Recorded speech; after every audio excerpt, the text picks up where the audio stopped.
जय श्री कृष्णा। हम कली पुराण का श्रवण कर रहे हैं, जिसने आगे पद्मा जी कहती हैं कि हे शुक, तुमने क्या कहा? फिर से कहो, उन्होंने कहाँ जन्म लिया है?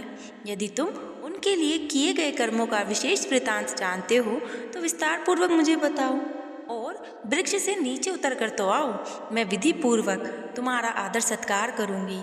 तुम्हें विजोरा के फलों का आहार कर स्वच्छ जल और दूध पीने को दूंगी।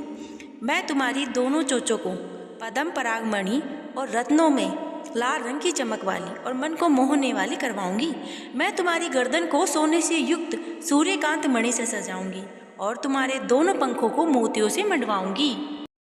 तुम्हारे पंख और शरीर को केसर से रंगवाकर तुम्हारा ऐसा रूप बनवाऊंगी कि तुम्हें सबकी आंखों का सुख मिलेगा। तुम्हारी पूंछ को स्वच्छ मणि से गूंथ दूंगी, जिससे तुम्हारे उड़ते हुए घर घर की आवाज़ होगी, और तुम्हारे चरणों को घुंघरुओं से ऐसे सजवाऊंगी कि तुम्हारे चलने के समय सुमधुर ध्वनि निकले। तुम्हारी अमृत सी कथा को सुनकर मेरे मन की सारी व्यथा दूर हो गई। मुझे आज्ञा दो और बताओ, मैं तुम्हारा क्या करूं? मैं तुम्हारा ऐसा कौन सा काम करूं? मैं मेरी सखियों के साथ तुम्हारी सेवा करने को तैयार हूँ। अब पद्मा जी के इस प्रकार के वचन सुनकर प्रसन्न हृदय शुक जी ने धीरे धीरे उनके पास जाकर कहना आरंभ किया। ब्रह्मा जी द्वारा प्रार्थना किए जाने पर धर्म की स्थापना के उद्देश्य से अत्यंत करुणामय लक्ष्मी जी के पति भगवान विष्णु ने संभल नामक गांव में रहने वाले विष्णु यश के घर पर जन्म लिया। वे 4 भाइयों, जाति, गोत्र वालों के साथ हैं। उपनयन संस्कार के बाद कल्की जी ने परशुराम जी के पास जाकर वेदों का अध्ययन किया। इसके बाद वे धनुर्वेद, संगीत विद्या सीखकर भगवान शंकर से घोड़ा, तलवार, शुक, कवच और वर प्राप्त करके अपने संभल गांव लौट आए हैं। इसके बाद उन बुद्धिमान कल्की जी के पास विशाखयु पर आ जा गए, और तब कल्की जी ने राजा की अधर्म युक्त शंकाओं का निवारण कर दिया।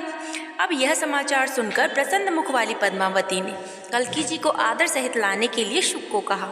फिर उस शुक को सोने तथा रत्नों से सजाकर हाथ जोड़कर उनसे कहा कि जो कुछ मुझे निवेदन करना है उसे तुम जानते हो। तुमसे और मैं क्या कहूँ, स्त्री स्वभाव के कारण मेरी आत्मा डर रही है। यदि वे प्रभु नहीं आए तब भी उनको मेरी ओर से प्रणाम करके मेरे कर्मों के दोष के कारण जो कुछ हुआ वो सब उनसे कह देना। उनसे यह भी बताना कि भगवान शिव ने जो यह वर मुझे दिया है कि जो पुरुष मुझे वासना की दृष्टि से देखेगा वह उसी समय स्त्री बन जाएगा, और वह मेरे लिए श्राप बन गया है। अब शुक ने पद्मा जी के ये वचन सुनकर उन्हें ढाढ़स बंधाया और बार बार प्रणाम कर उड़ते हुए वह कल्की जी के द्वारा पालित तथा रक्षित संभल गांव में पहुँच गए। शत्रुओं के नगरों को जीतने वाले कल्की जी ने शुक का वहां पहुंचना सुनकर अत्यंत आनंद देने वाले सोने रत्नों से सजे हुए शुक को अपनी गोद में ले लिया। परम तेजस्वी कल्की जी ने पहले अपने बाएं हाथ से स्वच्छ किए शुक को दूध पिलाया और उसे तृप्त किया। इसके बाद अपने मुंह से उसके मुंह से सटाकर कई तरह की बातें पूछी, जैसे कौन कौन से देश को घूम कर आए हो, कौन सी अद्भुत चीज़ें देख कर आए हो, तुम अब तक कहाँ थे, तुमने कहाँ ये मणि और सोने के आभूषण पाए। श्री कल्की जी कहते हैं कि तुमसे मिलने की दिन रात और सब तरह से मेरी इच्छा रहती है। तुम्हें न देखने से मुझे एक भी क्षण एक युग के बराबर लग रहा था। अब कल्की जी के इस प्रकार के वचन सुनकर शुक ने उनको बार बार प्रणाम किया और पद्मा जी को पहले बताई गई पूरी कहानी सुना दी। इसके बाद शुक ने नम्रतापूर्वक अपना पद्मा जी के साथ संवाद और अपने आभूषण धारण करने वालों का हाल भी सुना दिया। अब कल्की जी के ऐसे वचन सुनकर शीघ्र ही शिव जी के द्वारा दिए गए घोड़े पर सवार हो प्रसन्नतापूर्वक शुक के साथ चले गए। समुद्र के पार स्वच्छ जल के बीच तरह तरह के विमानों से परिपूर्ण स्वच्छ मणि, सोने और तोरणों से जगमगाता हुआ महल, सभा मंडपों, महलों, बस्तियों तथा नगर द्वार की पातों से सुशोभित पद्मिनी स्त्रियों की गमलगंध से भौरों वाली सुनिर्मित सिंहपुरी में पहुंचकर कल्की जी के सामने अपनी नगरी को देखा। अब हंसों के समूह जो हैं वो इधर उधर घूम रहे थे। आकाश के तालाब में हिलोरें उठ रही थी। तालाब में खिले हुए कमलों में भौरे गूंज रहे थे। अब तालाब के चारों ओर हंस, सारस, जलमुर्ग, पक्षियों का समूह कलरव कर रहा था। स्वच्छ जल की चंचल तरंगों के साथ वन में बहार चल रही थी। कदम्ब, कांचन वृक्ष, साल, ताम, मोशरी, कैथू, खजूर अनेक वृक्ष वन वहाँ शोभायमान थे।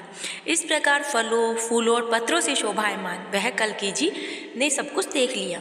अब यह सब देखकर नगर के पास वाले वन में पुलक के शरीर वाले कल्कि जी शुक से करुणा आदरपूर्वक प्रीतिपूर्वक वचन कहने लगे कि यहाँ सरोवर में स्नान करेंगे। अब इस प्रकार के वचन सुनकर श्री कल्कि जी भगवान की बात को समझकर शुक ने विनयपूर्वक निवेदन किया कि अब मैं पद्मावती के घर जाता हूँ। और फिर शुक ने पद्मावती के समीप जाकर कल्कि जी के द्वारा कहे गए वचन और उनके आने की पूरी बात बताई। अब इससे आगे सूत जी क्या कहते हैं इसको हम कल के अध्याय में सुनेंगे। जय श्री कृष्णा, राधे राधे।